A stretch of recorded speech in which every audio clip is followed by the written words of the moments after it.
Shalom untuk saudara pendengar yang dikasihi Tuhan Yesus Kristus. Selamat siang dan salam sejahtera untuk kita semuanya. Selamat datang kembali di renungan siang dan doa siang pada hari ini. Semoga saudara yang terkasih dalam keadaan sehat selalu. Kiranya damai dan sukacita Roh Kudus melimpah di dalam hati dan pikiran saudara saat ini.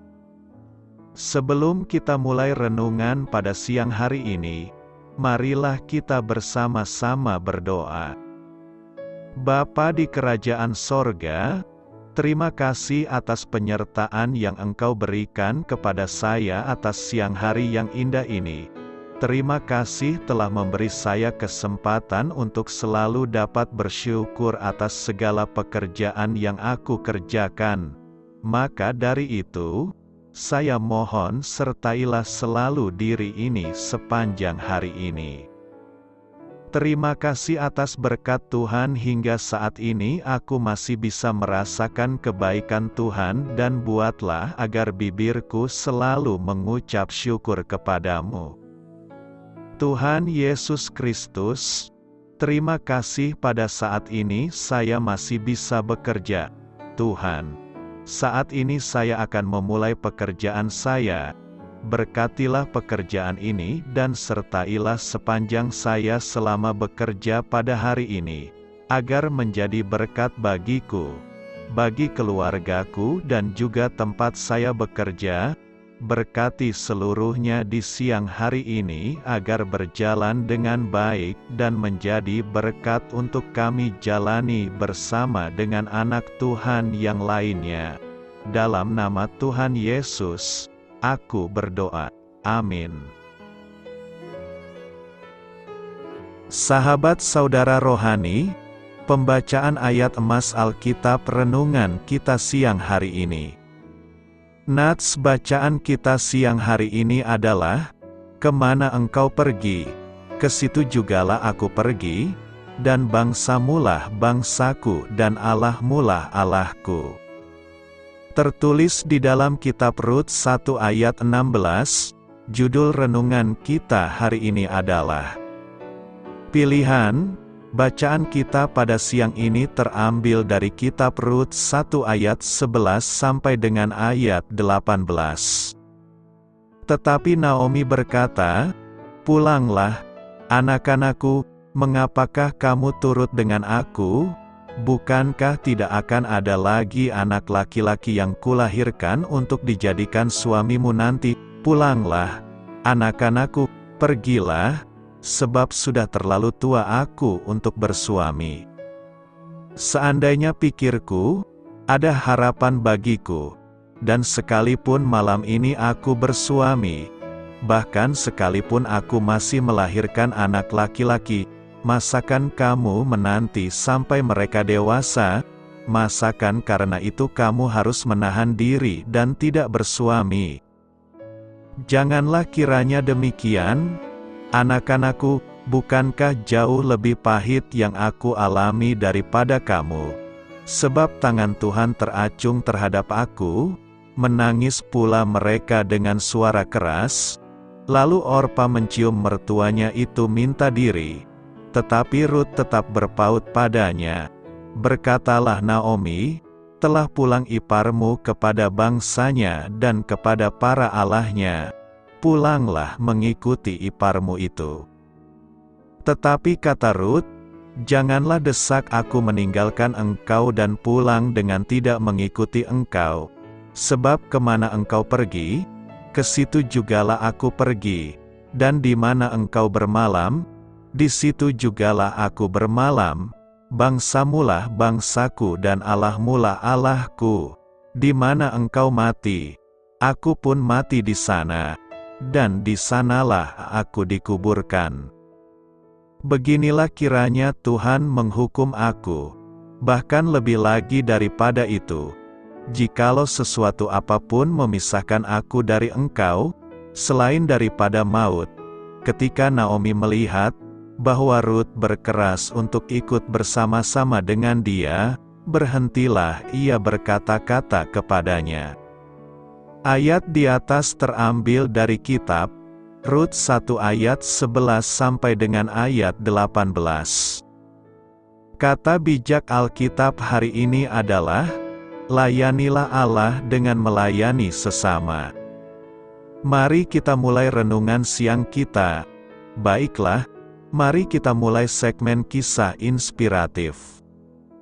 Cerita renungan siang kita hari ini adalah, seorang teman pernah berkata kepada saya, "Yo, aku baru sadar bahwa hidupku tidak tercipta dari impian yang kuimpikan, tetapi dari pilihan yang kubuat."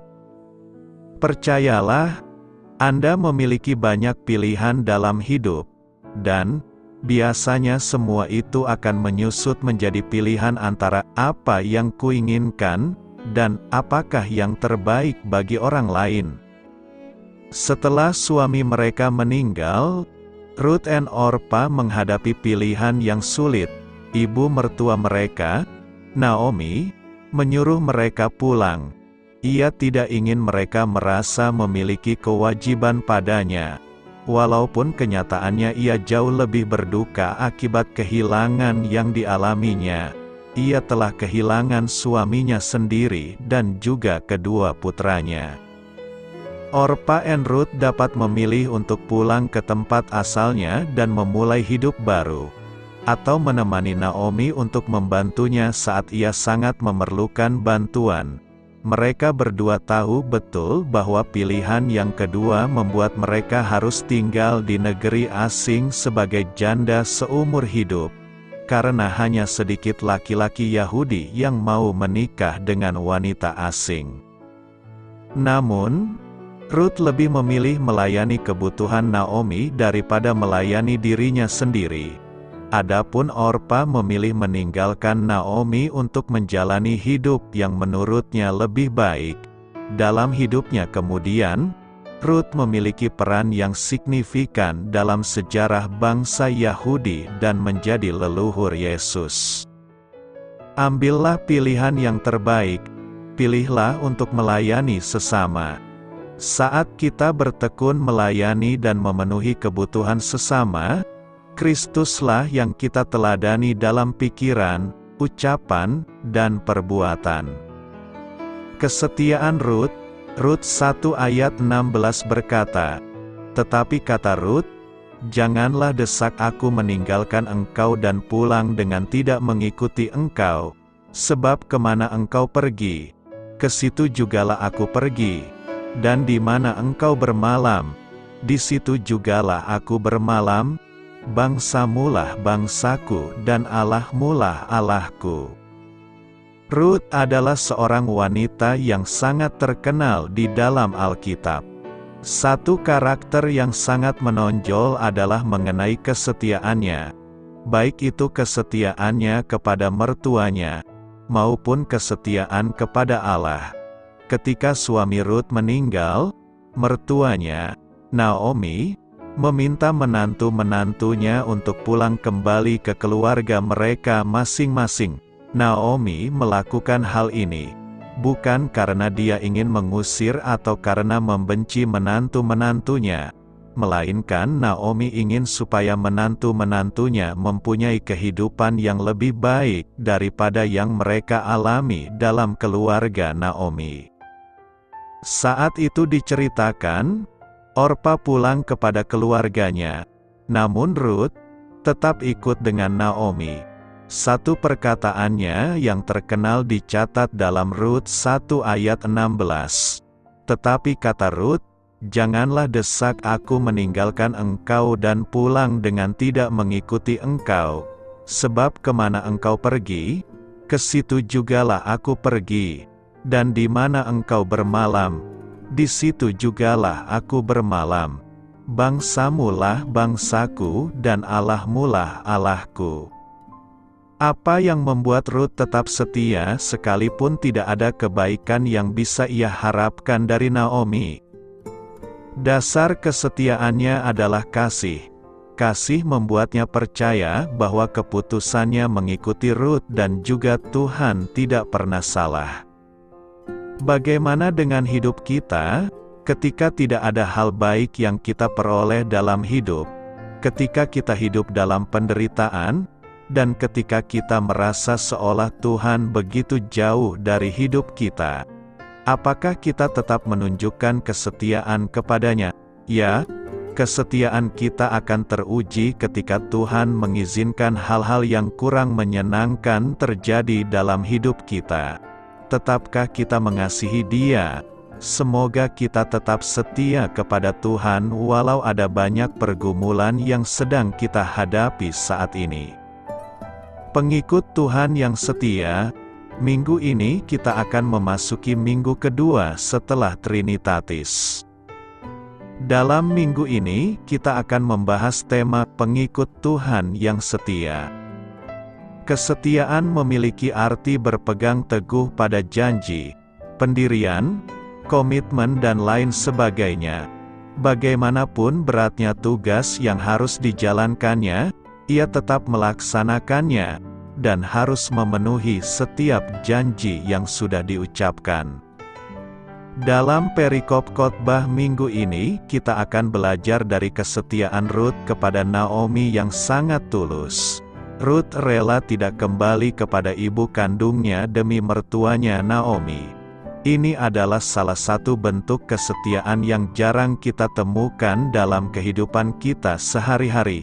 Di tengah kehidupan Rut sebagai perempuan asing, ia semakin percaya kepada Tuhan, Allah Israel, dan memilih tetap ikut dengan mertuanya kembali ke Yehuda daripada tinggal di bangsanya sendiri. Untuk melihat kesetiaan itu, maka kita dapat belajar dari perikope minggu ini. Dari perikope ini, kita akan melihat 3 bentuk kesetiaan, yakni: pertama, kesetiaan Naomi. Sebagai mertua yang baik, Naomi setia kepada peraturan adat istiadat Yahudi, bahwa jika seorang istri ditinggal mati oleh suaminya, maka si istri berhak kembali ke rumah orang tuanya untuk melanjutkan kehidupannya. Naomi bukan orang yang egois. Sebetulnya, bagi dia, lebih enak kalau Rut dan Orpa ikut dengan dia, sehingga ia tak usah sendirian. Tetapi, ia memberikan nasihat bagi kepentingan Rut dan Orpa, dan ia berdoa untuk mereka. Selain itu, Naomi sangat setia kepada perintah Tuhan. Kendati pun suami dan kedua anaknya telah meninggal dunia, tetapi iman dan harapannya tetap digantungkannya kepada Tuhan. Naomi percaya bahwa segala sesuatu terjadi karena tangan Tuhan, atas karunia Tuhan. Dia meyakini bahwa tangan Tuhan teracung kepadanya. Jadi, Naomi tahu bahwa peristiwa kematian suami dan kedua anaknya, lalu ia menjadi miskin, pasti bukan terjadi secara kebetulan, tetapi dilakukan oleh Tuhan.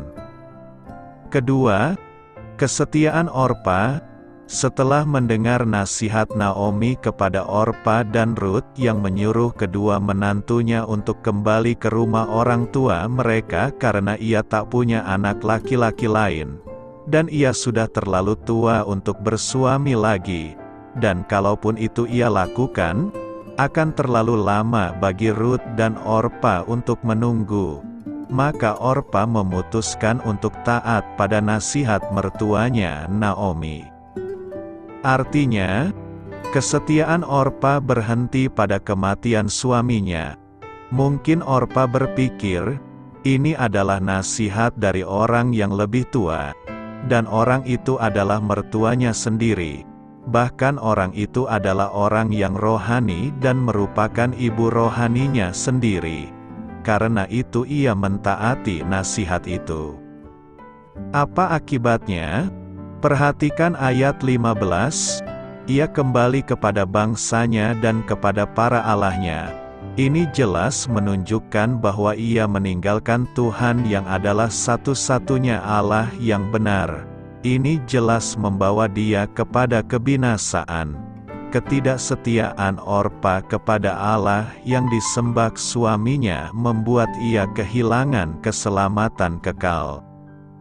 Ketiga, kesetiaan Rut. Rut mengambil keputusan yang berbeda dengan Orpa. Pada ayat 14 mengatakan bahwa Rut berpaut pada Naomi. Kata berpaut ini dalam bahasa Ibraninya sama dengan kata bersatu dalam Kejadian 2 ayat 24 yang menunjukkan persatuan suami dengan istrinya. Melihat sikap yang diambil Rut itu, Naomi pun meresponnya dengan memberikan nasihat yang lebih dalam lagi.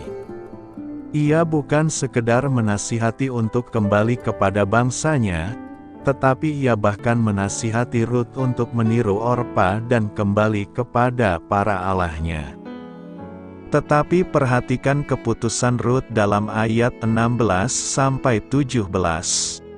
Rut mengambil keputusan untuk setia sampai mati. Keputusan ini ia ambil bukan semata-mata karena kesetiaannya kepada Naomi, tetapi karena alasan rohani atau agama.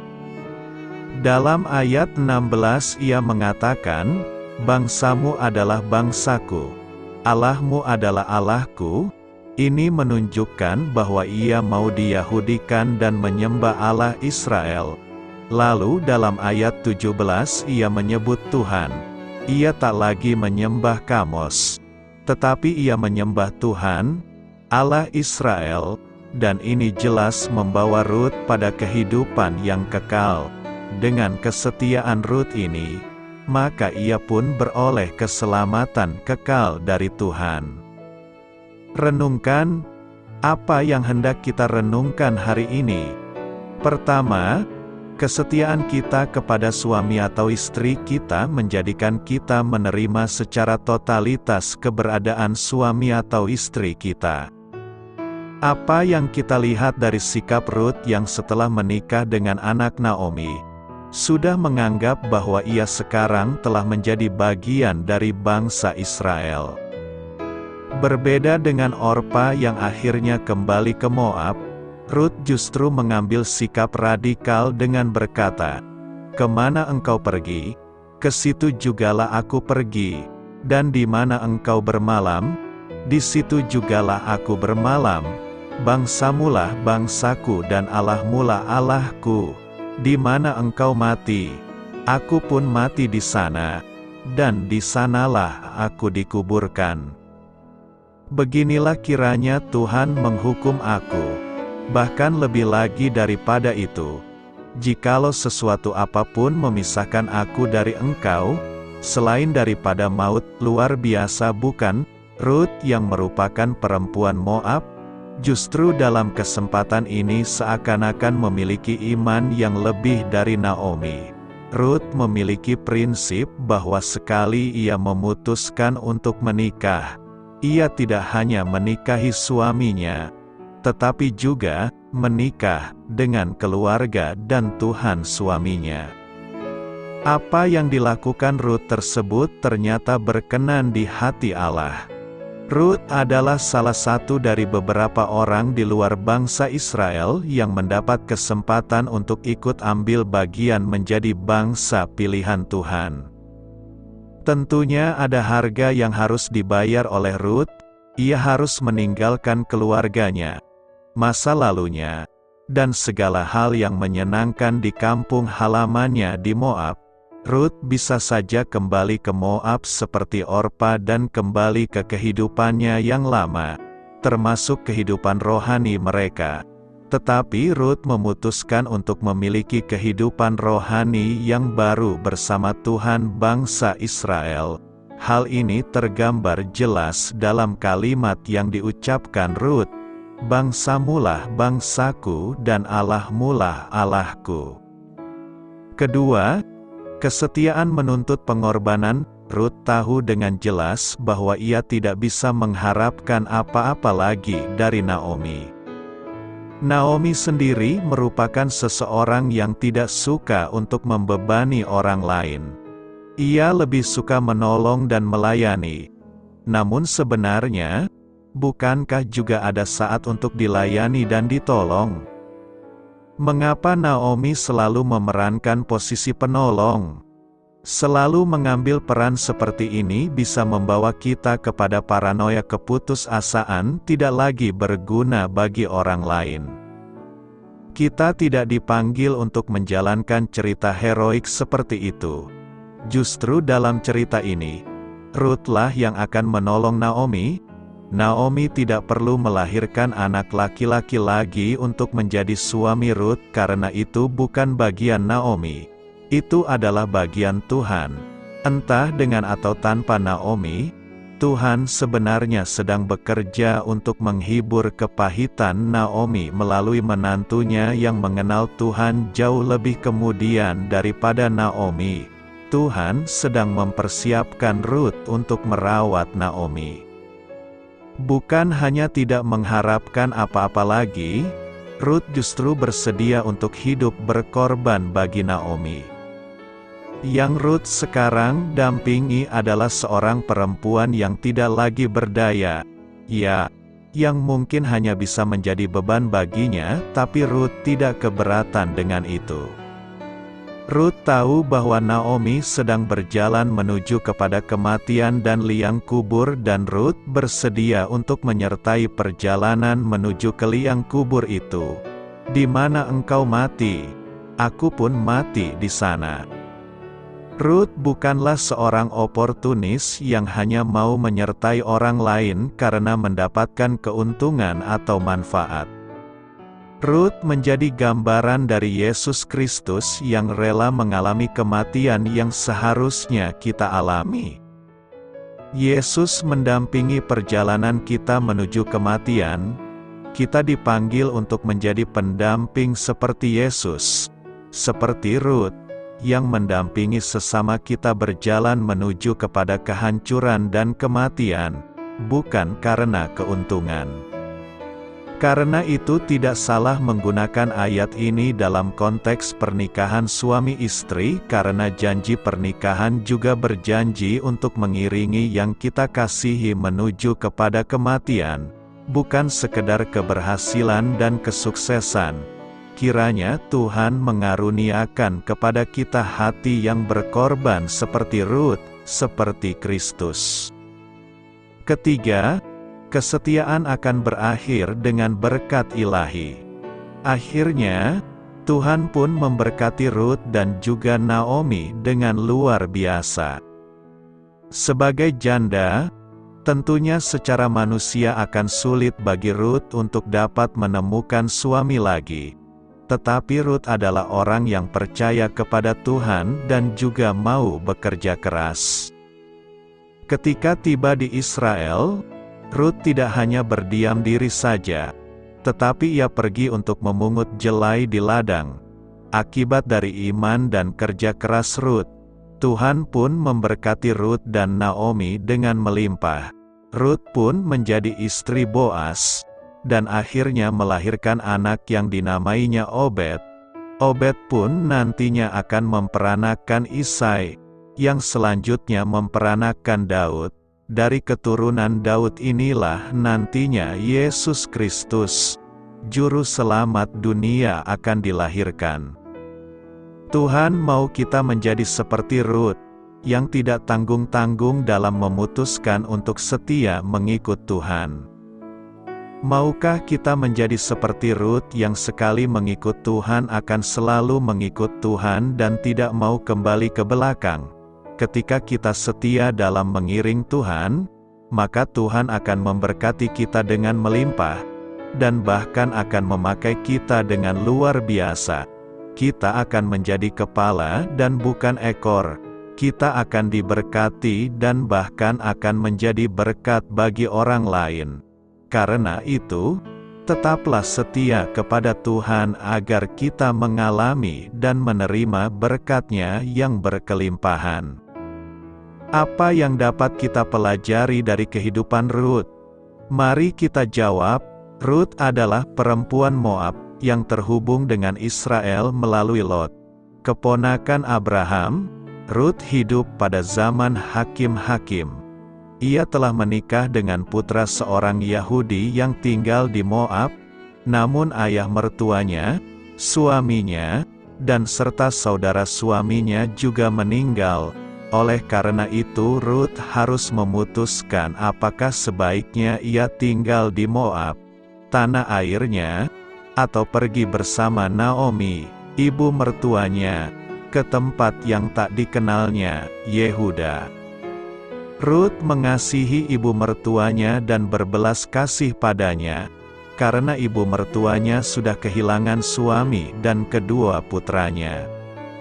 Ipar Rut, Orpah, memutuskan untuk tinggal di Moab, sedangkan Rut tidak ingin berpisah dengan Naomi atau Allah bangsa Israel yang ia kenal. Bersama-sama, Rut dan Naomi berkelana kembali ke kota Betlehem di Yehuda, di mana mereka hendak memulai kehidupan baru. Kesaksian Rut mulai menyebar, dan Boas, pemilik ladang yang tidak jauh dari kediaman mereka, mendengar tentang kesetiaannya, sebagaimana diungkapkan dalam Rut 2 ayat 11-12, berkata, "Telah dikabarkan orang kepadaku dengan lengkap segala sesuatu yang engkau lakukan kepada mertuamu sesudah suamimu mati, dan bagaimana engkau meninggalkan ibu bapamu dan tanah kelahiranmu serta pergi kepada suatu bangsa yang dahulu tidak engkau kenal.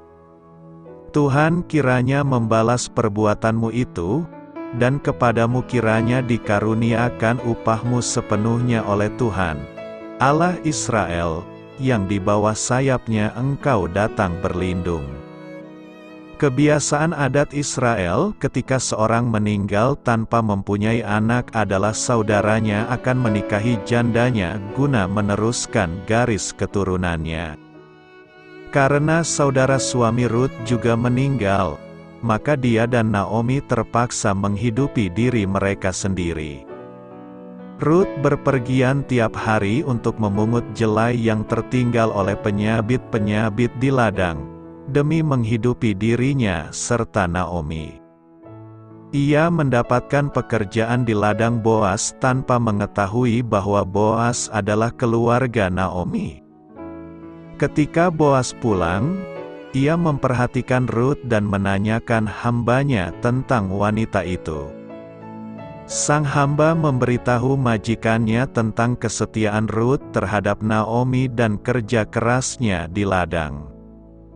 Boas memberitahu Rut bahwa dirinya boleh berada di ladangnya dan bekerja dekat dengan wanita-wanita lainnya, dan juga menghimbau para pria supaya tidak mengganggunya dan mempersilahkan dia minum dari tempayan yang disediakan ketika ia haus.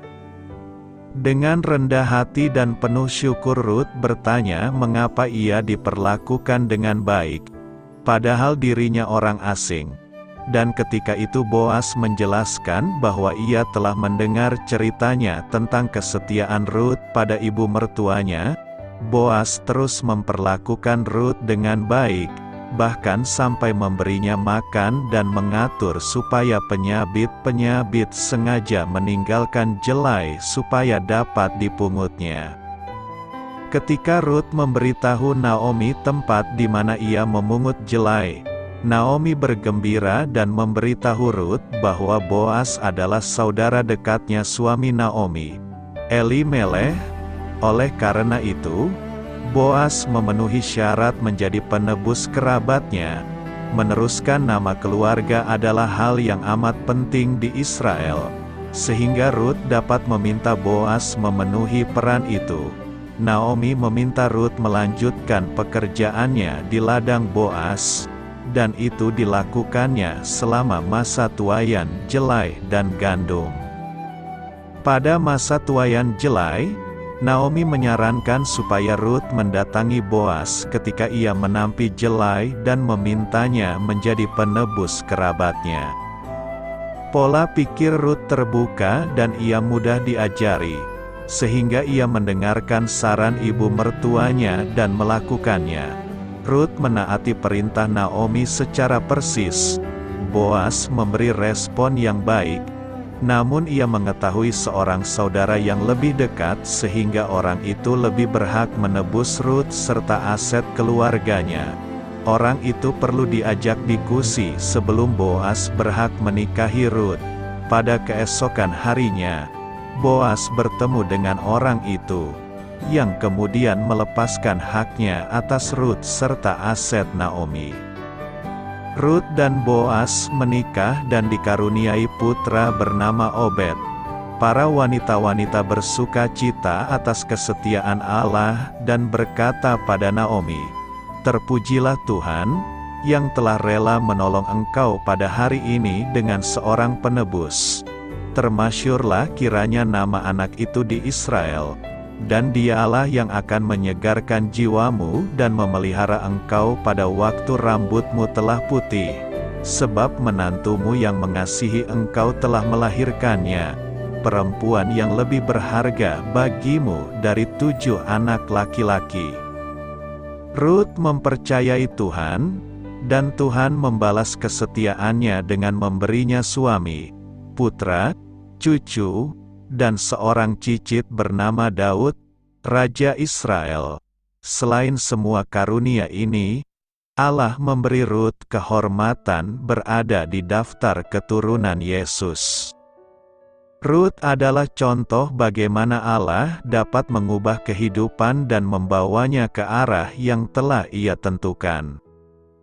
Kita melihat penggenapan rancangan sempurna dalam kehidupan Rut, sama halnya dengan semua anak-anaknya. Meskipun Rut berasal dari latar belakang berhala di Moab, ketika ia menjumpai Allah Israel, ia menjadi saksi hidup akan orang yang beriman kepada Allah. Meskipun ia tinggal dalam kesederhanaan sebelum menikahi Boas, ia percaya bahwa Allah setia dalam memelihara umatnya. Rut juga merupakan teladan kerja keras dan kesetiaan. Kita tahu bahwa Allah membalas kesetiaan, tetapi tanpa iman tidak mungkin orang berkenan kepada Allah. Sebab barang siapa berpaling kepada Allah, ia harus percaya bahwa Allah ada, dan bahwa Allah memberi upah kepada orang yang sungguh-sungguh mencari Dia. Karena pembahasan kita di dalam kitab Rut, marilah kita bahas ringkasan kitab Rut. Pengarang kitab Rut tidak secara spesifik menyebutkan nama penulisnya. Menurut tradisi, kitab Rut ditulis oleh Nabi Samuel. Tanggal pasti penulisan kitab Rut tidak diketahui secara pasti. Namun, pandangan umum adalah bahwa kitab ini bertanggal antara 1011 dan 931 sebelum Masehi. Tujuan penulisan kitab Rut ditulis untuk bangsa Israel. Itu mengajarkan bahwa kasih sejati kadang-kadang memerlukan pengorbanan tanpa kompromi. Terlepas dari nasib kita dalam hidup, kita dapat hidup sesuai dengan ajaran Tuhan. Cinta dan kebaikan yang tulus akan dihargai. Tuhan dengan berlimpah memberkati mereka yang berupaya menjalani kehidupan yang taat. Hidup taat tidak membiarkan terjadinya kecelakaan dalam rencana Tuhan. Tuhan melimpahkan rahmat kepada orang yang penyayang. Ayat kunci, Rut 1 ayat 16. Tetapi Rut menjawab, "Jangan mendesakku untuk meninggalkanmu atau berbalik darimu. Kemana kamu pergi, aku akan pergi. Dan kemana kamu tinggal, aku akan tinggal. Bangsamu akan menjadi bangsaku dan Allahmu, Allahku." Rut 3 ayat 9. "Siapa kamu?" Dia bertanya. "Aku ini hambamu Rut," katanya, "menyebarkan ujung pakaianmu ke atasku, karena kamu adalah seorang penebus sanak saudara." Rut 4 ayat 17. Para wanita yang tinggal di sana berkata, "Naomi punya putra, dan mereka menamainya Obed. Dialah ayah Isai, ayah Daud." Ringkasan singkat, Latar kitab Rut dimulai di negara kafir Moab, sebuah wilayah di timur Laut Mati, namun kemudian berpindah ke Betlehem. Kisah nyata ini terjadi pada masa-masa suram kegagalan dan pemberontakan bangsa Israel, yang disebut masa hakim-hakim. Kelaparan memaksa Elimeleh dan istrinya, Naomi, dari rumah Israel mereka ke negara Moab. Elimeleh meninggal dan Naomi tinggal bersama kedua putranya, yang segera menikahi dua gadis Moab, Orpa dan Rut. Kemudian kedua putranya meninggal, dan Naomi ditinggalkan sendirian bersama Orpa dan Rut di negeri asing. Orpa kembali ke orang tuanya, tapi Rut memutuskan untuk tinggal bersama Naomi saat mereka melakukan perjalanan ke Betlehem. Kisah cinta dan pengabdian ini menceritakan tentang pernikahan Rut dengan seorang pria kaya bernama Boas, yang memberinya seorang putra, Obed, yang menjadi kakek Daud dan nenek moyang Yesus. Ketaatan membawa Rut ke dalam garis keturunan Kristus yang istimewa. Tema utama kitab Rut adalah tema penebus sanak saudara. Boas, kerabat Naomi dari pihak suaminya, menjalankan tugasnya sebagaimana diuraikan dalam hukum Musa untuk menebus kerabat yang miskin dari keadaannya. Skenario ini diulangi oleh Kristus, yang menebus kita, yang miskin secara rohani, dari perbudakan dosa. Bapa Surgawi kita mengutus putranya sendiri ke kayu salib agar kita dapat menjadi anak-anak Allah dan saudara-saudari Kristus. Dengan menjadi penebus kita, Dia menjadikan kita saudara-saudaranya. Aplikasi praktis, kedaulatan Allah kita yang agung terlihat jelas dalam kisah Rut. Dia membimbingnya dalam setiap langkah untuk menjadi anaknya dan menggenapi rencananya agar dia menjadi nenek moyang Yesus Kristus. Dengan cara yang sama, kita mempunyai keyakinan bahwa Tuhan mempunyai rencana bagi kita masing-masing, sama seperti Naomi dan Rut mempercayai Dia untuk menafkahi mereka. Kita pun juga harus demikian. Kita melihat dalam Rut contoh wanita berbudi luhur dalam Amsal 31. Selain mengabdi pada keluarganya dan setia bergantung pada Tuhan, kita melihat dalam diri Rut seorang wanita yang perkataannya saleh, kata-katanya penuh kasih, baik hati, dan penuh hormat, baik kepada Naomi maupun Boas. Wanita berbudi luhur dalam Amsal 31, membuka mulutnya dengan hikmat, dan di lidahnya ada hukum kebaikan. Kita dapat mencari jauh-jauh untuk menemukan wanita masa kini yang layak menjadi panutan kita seperti Rut. Selamat berkarya untuk Tuhan, selamat memulai karya dalam minggu ini untuk Tuhan. Doa saya menyertai saudara sekalian, saya memberkati Anda agar sewaktu Anda mencarinya dari Dia, Bapa Surgawi Anda akan memberikan bagi Anda roti harian Anda. Dalam nama Yesus Kristus, Tuhan yang berkuasa atas alam semesta dan menuntun kita kepada iman yang menyelamatkan, Tuhan Yesus menyertai senantiasa. Tuhan memberkati. Amin.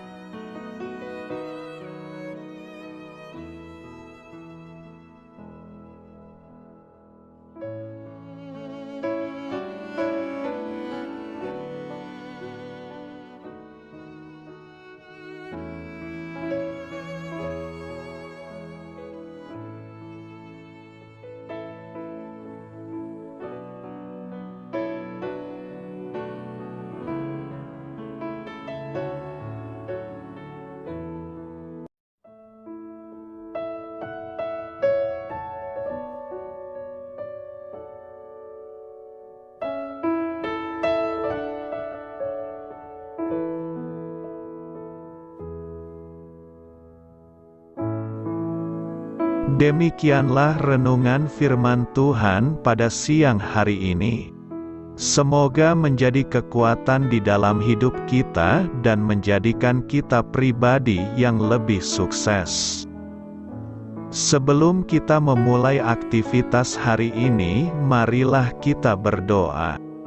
Bapa kami yang ada di sorga, terima kasih atas kasih dan kebaikan Tuhan yang begitu besar buat kami. Tuntunlah perbuatanku agar di sepanjang hari ini saya bisa bekerja sebaik-baiknya, tidak pernah jemu menolong sesama, selalu ramah dan tahu terima kasih, menghayati iman dan mengamalkannya dengan sekuat tenagaku. Semua ini saya sampaikan kepadamu, dengan pengantaraan Kristus, Tuhan kami. Allah, Bapa kami bersyukur kepadamu, bahwa dengan bekerja kami boleh ambil bagian di dalam karya-Mu mensejahterakan dan membahagiakan umat manusia. Kami mohon bimbingan-Mu dalam melaksanakan pekerjaan kami hari ini. Bimbinglah kami agar sanggup bekerja dengan semangat kasih, dengan riang, rajin dan jujur. Terima kasih, Tuhan. Amin. Dalam nama Tuhan Yesus Kristus Tuhan dan Juru Selamat kami, Bapa kami yang baik, kami mengucap syukur dan berdoa. Amin. Biarlah firman Tuhan menjadi pengingat untuk kita semua, bahwa tuntunan dari Roh Kudus akan selalu memberi jalan keluar bagi setiap permasalahan hidup kita, dan memberi kedamaian di hati kita. Amin. Sampai jumpa di renungan siang saudara rohani berikutnya. Shalom.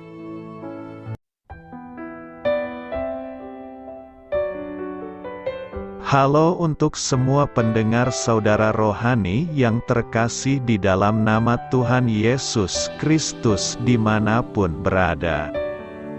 Mari dukung kami, tim redaksi Renungan Harian Saudara Rohani dengan cara memberikan bantuan, kritik dan masukan. Saudara dapat memberikan masukan melalui kolom komentar di bawah atau mengirim kepada kami langsung melalui email yang tertera di layar Anda, saudararohani@gmail.com. Jika saudara terberkati melalui renungan ini, saudara dapat mendoakan kami dan memberikan bantuan lainnya dengan mengirim email kepada kami. Saya berdoa agar saudara sekalian bahagia dan sehat selalu. Amin.